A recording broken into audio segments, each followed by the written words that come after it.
ಅಂಬಾನಿ ನ್ಯೂಸ್ಗೆ ಸ್ವಾಗತ. ಪ್ರತಿದಿನ ನ್ಯೂಸ್ ಅಪ್ಡೇಟ್ಗಾಗಿ ಸಬ್ಸ್ಕ್ರೈಬ್ ಮಾಡಿ. ಶಿಡ್ಲಘಟ್ಟದಲ್ಲಿ ರಾಜೀವ್ ಗೌಡರ ಶಕ್ತಿ ಪ್ರದರ್ಶನ. ಸಾದಲಮ್ಮನ ಸನ್ನಿಧಿಯಲ್ಲಿ ವಿರೋಧಿಗಳಿಗೆ ಖಡಕುತ್ತರ. ನಮಸ್ಕಾರ ವೀಕ್ಷಕರೇ, ಇದು ಅಂಬಾನಿ ನ್ಯೂಸ್ ಟಿವಿ. ಶಿಡ್ಲಘಟ್ಟ ವಿಧಾನಸಭಾ ಕ್ಷೇತ್ರದಲ್ಲಿ ಈಗ ರಾಜಕೀಯ ಸಂಚಲನ ಮೂಡಿದೆ. ಸಂಕಷ್ಟಗಳ ಸರಣಿಯನ್ನೇ ಎದುರಿಸಿ ವಿರೋಧಿಗಳ ಪಿತೂರಿಯನ್ನು ಮೆಟ್ಟಿ ನಿಂತಿರುವ ಜನಪ್ರಿಯ ನಾಯಕ ರಾಜೀವ್ ಗೌಡರು ಇಂದು ಸಾದಲಮ್ಮನ ಸನ್ನಿಧಿಯಲ್ಲಿ ಬೃಹತ್ ಶಕ್ತಿ ಪ್ರದರ್ಶನ ನಡೆಸಿದ್ದಾರೆ. ಕಳೆದ ಕೆಲವು ದಿನಗಳಿಂದ ರಾಜೀವ್ ಗೌಡರ ವಿರುದ್ಧ ರಾಜಕೀಯ ಪಿತೂರಿಗಳು ನಡೆದಿದ್ದವು. ರಾಜೀವ್ ಗೌಡರ ಕಥೆ ಮುಗಿಯಿತು ಎಂದು ಅಪಪ್ರಚಾರ ಮಾಡಿದ ವಿರೋಧಿಗಳಿಗೆ ಇಂದು ಸಾದಲಿ ಗ್ರಾಮದ ಸಾದಲಮ್ಮನ ಸನ್ನಿಧಿಯಲ್ಲಿ ಹರಿದು ಬಂದ ಜನಸಾಗರವೇ ಸಾಕ್ಷಿ ನೀಡಿದೆ. ರಾಜೀವ್ ಗೌಡರು ಜೈಲಿನಲ್ಲಿದ್ದಾಗ ಅವರ ಬಿಡುಗಡೆಗಾಗಿ ಪತ್ನಿ ಸಹನಾ ರಾಜೀವ್ ಗೌಡ ಅವರು ಹರಕೆ ಹೊತ್ತಿದ್ದರು. ಆ ಹರಕೆಯಂತೆ ಇಂದು ವಿಶೇಷ ಪೂಜೆ ಹಾಗೂ ಬೃಹತ್ ಅನ್ನ ಸಂತರ್ಪಣೆ ಕಾರ್ಯಕ್ರಮ ಜರುಗಿತು. ಈ ಸಂದರ್ಭದಲ್ಲಿ ಮಾತನಾಡಿದ ಬ್ಲಾಕ್ ಕಾಂಗ್ರೆಸ್ ಅಧ್ಯಕ್ಷೆ ಸಹನಾ ರಾಜೀವ್ ಗೌಡ ಅವರು ಭಾವುಕರಾದರು. ನಮ್ಮ ಕುಟುಂಬ ಕಷ್ಟದಲ್ಲಿದ್ದಾಗ ಕ್ಷೇತ್ರದ ಜನರು ಮತ್ತು ಕಾರ್ಯಕರ್ತರು ನೀಡಿದ ಬೆಂಬಲವೇ ನಮಗೆ ದೊಡ್ಡ ಧೈರ್ಯ. ಸಾದಲಮ್ಮ ತಾಯಿ ನಮ್ಮ ಕೈಬಿಡಲಿಲ್ಲ. ಜನರು ತೋರಿದ ಈ ನಂಬಿಕೆ ನಮ್ಮ ರಾಜಕೀಯ ಜೀವನಕ್ಕೆ ಹೊಸ ಉತ್ಸಾಹ ನೀಡಿದೆ ಎಂದು ಕೃತಜ್ಞತೆ ಸಲ್ಲಿಸಿದರು.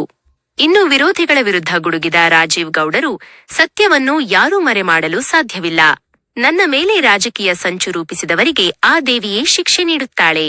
ನಾನು ಯಾರ ಮೇಲೂ ದ್ವೇಷ ಇಟ್ಟುಕೊಳ್ಳುವುದಿಲ್ಲ. ನ್ಯಾಯಾಂಗ ವ್ಯವಸ್ಥೆಯ ಮೇಲೆ ಹಾಗೂ ದೇವಿಯ ಮೇಲೆ ನನಗೆ ಸಂಪೂರ್ಣ ನಂಬಿಕೆಯಿದೆ ಎಂದು ಸವಾಲು ಹಾಕಿದರು. ಅಷ್ಟೇ ಅಲ್ಲದೆ ಮುಂಬರುವ ಗ್ರಾಮ ಪಂಚಾಯತಿ ಹಾಗೂ ನಗರಸಭೆ ಚುನಾವಣೆಗಳಲ್ಲಿ ನಮ್ಮ ಪ್ರತಾಪವನ್ನು ತೋರಿಸೋಣ ಎಂದು ಕಾರ್ಯಕರ್ತರಿಗೆ ಕರೆ ನೀಡಿದರು.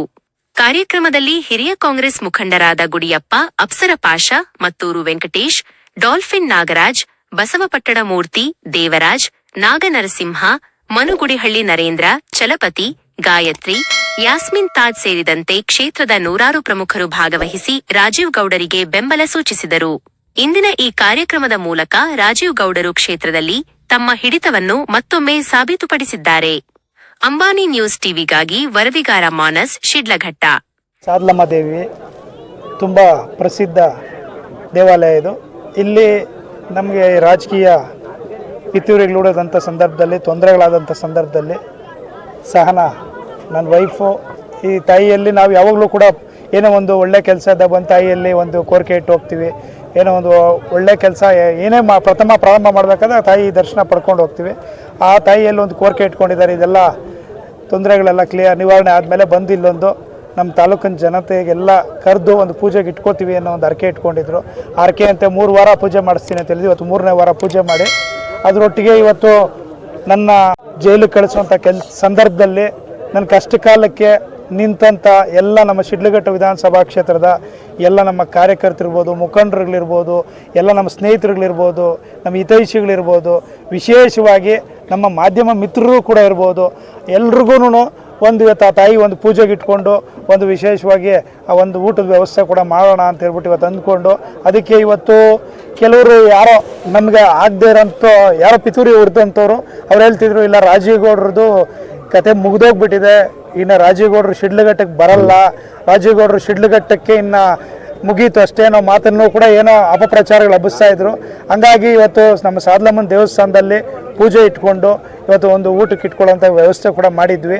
ಆ ಪೂಜೆ ಈ ರೀತಿ ಇಟ್ಕೊಂಡಿದ್ದೀವಿ, ಬರಬೇಕು ಅಂತ ಹೇಳ್ಬಿಟ್ಟು ನಮ್ಮ ಕಾರ್ಯಕರ್ತರು, ಮುಖಂಡರುಗಳು ಎಲ್ರಿಗೂ ಒಂದು ಮಾತು ಹೇಳಿದಾಗ ಎಲ್ಲರೂ ಕೂಡ ಇವತ್ತು ಸುಮಾರು ಹತ್ತತ್ರ ಬೆಳಗ್ಗೆಯಿಂದ ಇವಾಗವರೆಗೂ ಒಂದು 10,000ಕ್ಕೂ ಹೆಚ್ಚಿನ ಜನ ಇವತ್ತು ಎಲ್ಲರೂ ಬಂದು ಇವತ್ತು ಆ ಪೂಜಾ ಕಾರ್ಯಕ್ರಮದಲ್ಲಿ ಭಾಗಿಯಾಗಿ ನನಗೆ ಧೈರ್ಯ ತುಂಬುವಂಥ ಕೆಲಸ ಮಾಡಿದ್ದಾರೆ. ನನ್ನ ಕುಟುಂಬಕ್ಕೆ ಹಾಗೂ ನಮ್ಮ ಎಲ್ಲ ಕಾರ್ಯಕರ್ತರುಗಳಿಗೂ ಕೂಡ ಒಬ್ರಿಗೊಬ್ರು ಮಾತಾಡ್ಕೊಂಡು ಹೇಳಿದ್ದಾರೆ, ನಾವು ನಿಮ್ಮ ಒಟ್ಟಿಗೆ ಇದ್ದೀವಿ. ಇವತ್ತು ಹೇಳ್ತಾಯಿದ್ರು, ಈಗಾಗಲೇ ಹೇಳ್ತಾಯಿದ್ರು, ಕಾಂಗ್ರೆಸ್ ಪಕ್ಷ ಇಲ್ಲಿ ಕಷ್ಟಕಾಲದಲ್ಲಿದ್ದಂಥ ಸಂದರ್ಭದಲ್ಲಿ ನೀವು ಕೈ ಹಿಡ್ದಿದ್ದೀರಿ, ಯಾವತ್ತೂ ಕೂಡ ನೀವೇ ನಮ್ಮ ನಾಯಕರು, ನೀವು ಮುಂದೆ ಕೂಡ ಯಾವುದೇ ಕಾರಣಕ್ಕೂ ಎದುರದೆ ನೀವು ನಮ್ಮ ಸೇವೆಯಲ್ಲಿ ಸದಾ ನಿರತವಾಗಿರಬೇಕು ಅನ್ನೋ ಮಾತನ್ನು ಹೇಳ್ತಾಯಿದ್ರು. ಖಂಡಿತ ಅವ್ರಿಗೆ ಒಂದು ಮಾತು ಹೇಳೋಕ್ಕೆ ಇಷ್ಟಪಡ್ತೀನಿ. ನಮ್ಮ ಉಸಿರೋ ತನಕ ಯಾವಾಗಲೂ ಹೇಳ್ತಿರ್ತೀನಿ, ನಮ್ಮ ಕಾರ್ಯಕರ್ತರಿಗೆ ಏನೇ ಒಂದು ತೊಂದರೆ ಇದ್ದರೂ ಕೂಡ ಅವ್ರಿಗೆ ನಾನು ಉಸಿರಾಗಿ ನಿಲ್ತೇನೆ. ಮುಂಬರುವಂಥ ಯಾವುದೇ ಒಂದು ಸ್ಥಳೀಯ ಚುನಾವಣೆಗಳಿರ್ಬೋದು, ಯಾವುದೇ ಒಂದು ಕೆಲಸ ಕಾರ್ಯಗಳಿರ್ಬೋದು, ಅವರೊಟ್ಟಿಗೆ ನಾನು ಅವರಿಗೆ ಬೆನ್ನೆಲುಬಾಗಿ ನಿಲ್ತೀನಿ ಅನ್ನೋ ಒಂದು ಮಾತನ್ನು ಕೂಡ ಈ ಒಂದು ಸಂದರ್ಭದಲ್ಲಿ ಹೇಳ್ತಿದ್ದೀನಿ.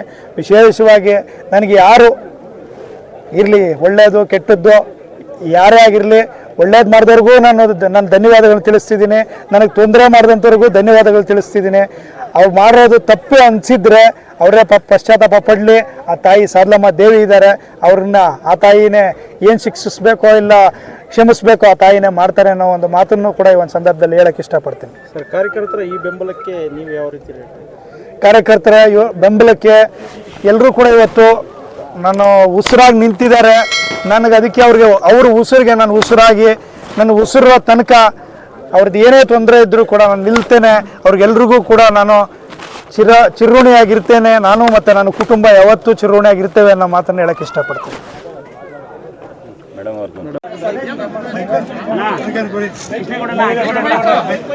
ಅಭಿಮಾನಿಗಳಲ್ಲಿ ಮನವಿ, ಈಗ ಗೌಡ್ರಿಗೆ ರಾಜೀವ್ ಗೌಡ್ ಅವ್ರಿಗೆ ಸನ್ಮಾನದ ಕಾರ್ಯಕ್ರಮ ನಡೀತಾ ಇದೆ.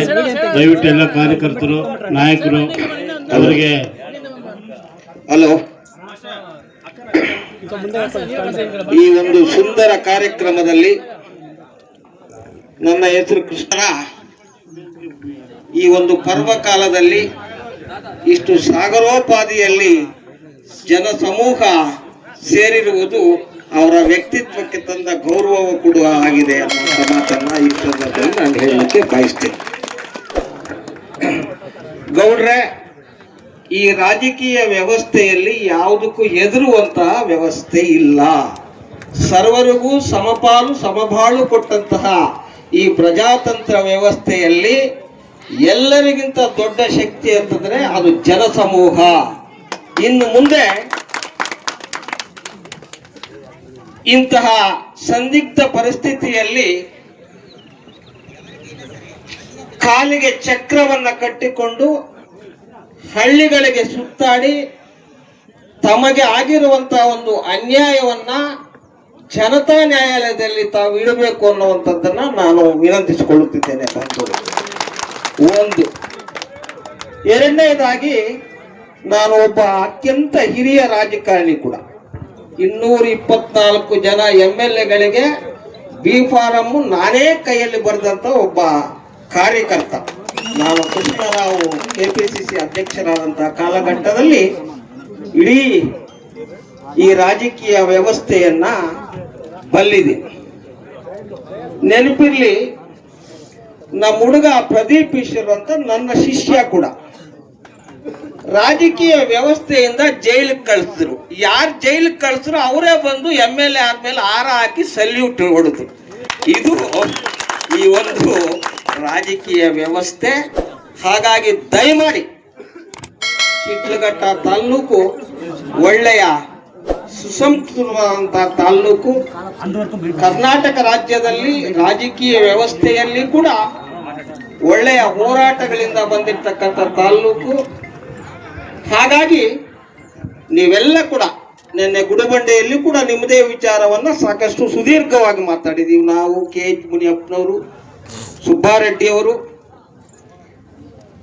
ಎಲ್ಲರಿ ಈ ದೇಶದಲ್ಲಿ ಏನೇನೋ ಆಗಿರ್ತಕ್ಕಂಥವ್ರನ್ನ ಜೈಲು ಕಳ್ಸೋದಕ್ಕೆ ನಮ್ಮ ವ್ಯವಸ್ಥೆಯಲ್ಲಿ ಇಲ್ಲ. ಮೂರು ತಿಳಿಯದಂತ ಒಬ್ಬ ರಾಜೀವ್ ಗೌಡ ಸಮಾಜ ಸೇವೆ ಮುಖಾಂತರ ರಾಜ್ಯದಲ್ಲಿ ತನ್ನದೇ ಆದಂತ ವ್ಯಕ್ತಿತ್ವವನ್ನು ರೂಪಣೆ ಮಾಡಿಕೊಂಡು ಸಮಾಜ ಸೇವೆ ಮಾಡ್ತಾ ಇದ್ದಾರೆ ಅಂತಂದ್ರೆ ಅದಕ್ಕೆ ಒಂದು ಸಣ್ಣ ಕಾರಣಕ್ಕೆ ಜೈಲು ಕಳಿಸ್ತಿದ್ರಲ್ಲ, ಇದು ಯಾವ ವ್ಯವಸ್ಥೆ? ಇದು ಒಳ್ಳೆಯದ? ಹಾಗಾಗಿ ಹೆಚ್ಚಾಗಿ ರಾಜಕೀಯ ದಿನಮಾನಗಳಲ್ಲಿ ನಾವು ಕೂಡ ಮಾತಾಡೋಣ. ಆ ದಯಾಮಯನಾದಂಥ ಒಳ್ಳೆಯ ಭಗವಂತ ಈ ಸಾದಿಲಮ್ಮ ಎಲ್ಲರೂ ಕೂಡ ಸಾಕ್ಷೀಕೃತವಾಗಿರ್ತದೆ. ಆ ಸಾದಿಲಮ್ಮನ ದೆಸೆಯಿಂದ ಮುಂಬರುವ ದಿನಾಂಕಗಳಲ್ಲಿ ತಮಗೆ ಒಳ್ಳೆಯ ರಾಜಕೀಯ ಭವಿಷ್ಯ ಸಿಗಲಿ ಅನ್ನುವಂಥ ಮಾತನ್ನು ಹೇಳುತ್ತಾ ಈ ವೇದಿಕೆಯಲ್ಲಿ ಸುಂದರ ಅವಕಾಶ ಕೊಟ್ಟಿರ್ತಕ್ಕಂಥ ತಮಗೆ ವಂದಿಸುತ್ತಾ ನನ್ನ ಮಾತುಗಳನ್ನು ಮುಕ್ತಾಯಗೊಳಿಸುತ್ತಿದ್ದೇನೆ. ಜೈ ಹಿಂದ್, ಜೈ ಕರ್ನಾಟಕ.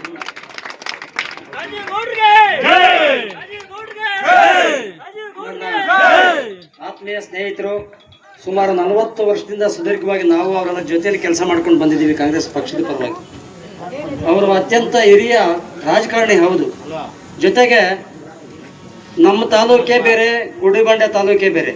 ಅವರು ಬಾಗೇಪಲ್ಲಿ ಕ್ಷೇತ್ರದಲ್ಲಿ ಫಸ್ಟ್ ಇದ್ದಿದ್ದು, ಪಕ್ಕ ತಾಲೂಕು ಆದರೂ ಸಹ ಈ ಕ್ಷೇತ್ರದಲ್ಲಿ ಒಬ್ಬ ಜನಸೇವೆಯನ್ನು ಮಾಡ್ತಕ್ಕಂಥ ಒಬ್ಬ ಧೀಮಂತ ನಾಯಕನಿಗೆ ಈ ರೀತಿ ಒಂದು ತೊಂದರೆ ಆಯ್ತಲ್ಲ ಅಂತ ಒಂದು ಅವ್ರು ನೊಂದು ಇವತ್ತು ಶುಭ ಶುಕ್ರವಾರ ಇವತ್ತು ಈ ಸಾದಿಲಮ್ಮ ಮತ್ತು ಚಾಮುಂಡೇಶ್ವರಿ ಮಹಾತಾಯಿ ದೇವಸ್ಥಾನದಲ್ಲಿ, ಚೌಡೇಶ್ವರಿ ದೇವಸ್ಥಾನದಲ್ಲಿ ಪ್ರಪ್ರಥಮವಾಗಿ ಬೆಳಗ್ಗೆ ಉದಯೋನ್ಮುಖರಾಗಿ ಬಂದು ಅವರು ರಾಜುಗೌಡರು ಮತ್ತು ಅವ್ರ ಕುಟುಂಬ ಪರಿವಾರ ಸಮೇತವಾಗಿ ಬಂದು ಆ ತಾಯಿಗೆ ಅಭಿಷೇಕ ಮಾಡಿ ನಂತರ ಪೂಜಾ ಕಾರ್ಯಕ್ರಮಗಳಲ್ಲಿ ಪಾಲ್ಗೊಂಡು ಕಾರ್ಯಕ್ರಮ ಯಶಸ್ವಿ ಮಾಡಿದ್ದಕ್ಕೆ ಈ ಶಿಡ್ಲಘಟ್ಟ ತಾಲೂಕಿನಿಂದ ಬಂದಿರತಕ್ಕಂಥ ಎಲ್ಲ ಕಾಂಗ್ರೆಸ್ ಮುಖಂಡರು, ಯುವಕರು, ಅಕ್ಕ ತಂಗಿಯರು, ಅಣ್ಣ ತಮ್ಮಂದಿರು, ವಿಶೇಷವಾಗಿ ರಾಜುಗೌಡರ ಅಭಿಮಾನಿಗಳು ತಾವೆಲ್ಲ ಬಂದಿದ್ದೀರಿ.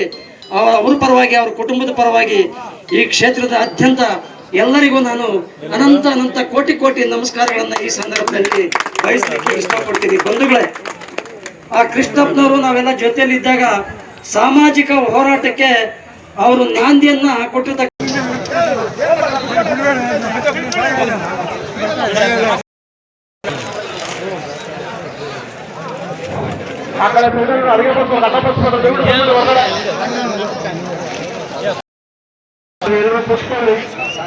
ಆದ ನಂತರ ರಾಜೇಗೌಡರು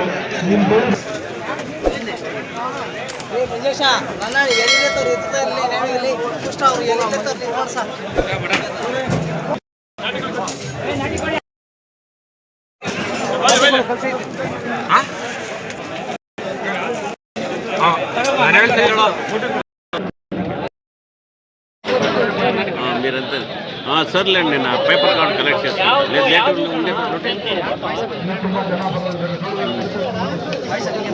ಫೋಟೋಗ್ರಾಫರ್ ಬ್ಯಾಟ್ರಿ ಚೇಂಜ್ ಮಾಡ್ತಾರ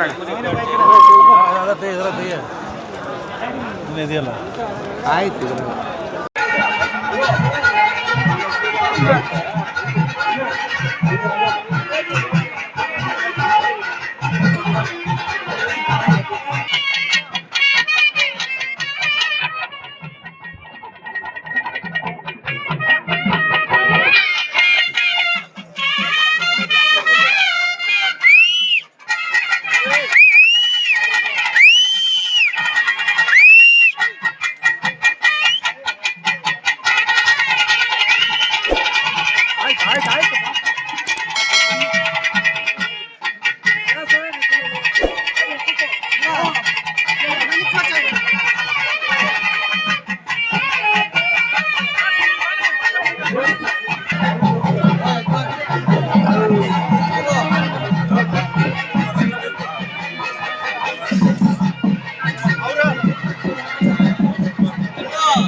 ತೆಗಿ ಓಕೆ ಅಣ್ಣ.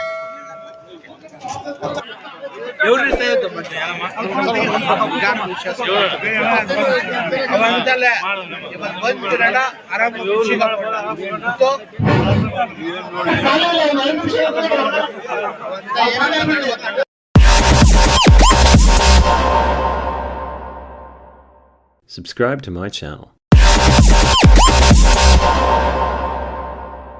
Subscribe to my channel.